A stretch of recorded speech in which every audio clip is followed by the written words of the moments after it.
Career-ending injuries can be a harsh reality for some athletes, and finally coming to terms that their career is over can be an extremely difficult thing to do. Kind of in middle to end of December during my training block, I spoke to my team and I told them that, I can't, I can't keep doing this, and that I needed to have like an end point,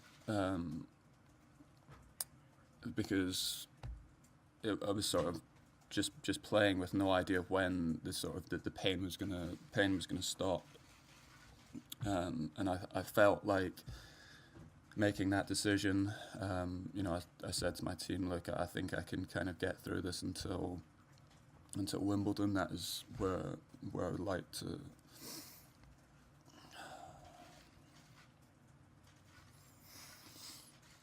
That's where I would like to stop playing. But I'm also not certain I'm able to do that.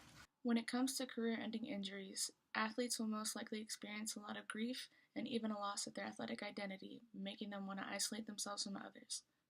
An athlete coming to the conclusion that they must end their career due to injury might cause the feeling of helplessness or a lack of control of their own life because they do not actually want to stop playing, but they know that it is the only option that they really have. Because the athlete knows that their career is over, the rehabilitation process is completely different from an athlete that will be returning to their sport after they are done healing. One of the biggest things that an athlete can do is obtain a referral to a mental health professional because there is a possibility of feeling as if they have no sense of control, and talking to a professional can help them get back on the right track. Although an athlete might begin to feel hopeless, there are many coping strategies that they can use that can help them when they are trying to cope with such a difficult and emotional time in their life. Since career-ending injuries can cause a loss of athletic identity, it is important that the athlete uses coping strategies to help prevent forms of depression and anxiety that they might begin to feel when going through the rehabilitation process. One way an athlete can cope with their injury is through emotion-focused coping. The purpose of emotion-focused coping is to help improve the athlete's overall quality of life and to help self-regulate their stress levels.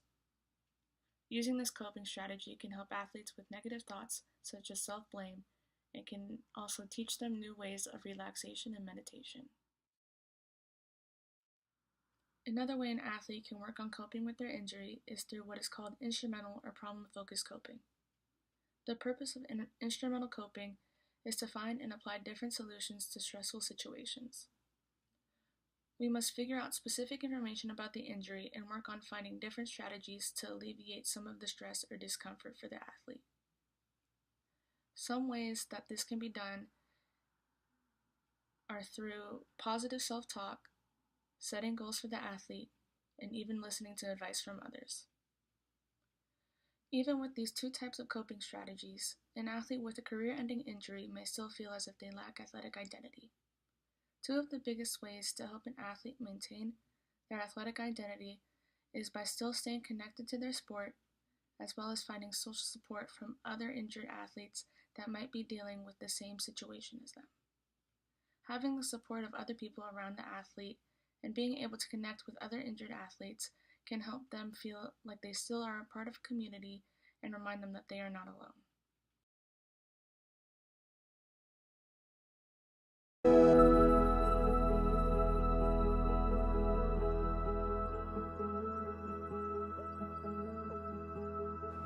I was devastated. What was I supposed to do without rowing? Being away from my teammates, unable to practice or compete, made me sick to my stomach. Negative thoughts ran through my mind. I spent most of that year crying, feeling sorry for myself. I went from everything in my day-to-day revolving around rowing and my teammates to isolating myself to numb the pain. I felt like a failure. I was scared and embarrassed to ask for help. This same year, Athletes Connected was created. I started attending Athletes Connected meetings. These meetings helped me realize that I shouldn't suffer in silence. I began to open up to my coaches and close friends. Learning how to communicate my feelings during these meetings was important for my mental health while being injured. My coaches and I decided that it was time to medically retire. I had recently been elected as one of the captains by my teammates, and I felt that by seeking medical retirement, I was giving up and letting my team down. But in reality, it was the opposite.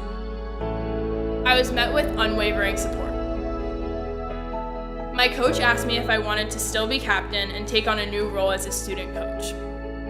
It took me a long time to accept that my rowing career was over, but I had a new place to put my passion for the team and rowing.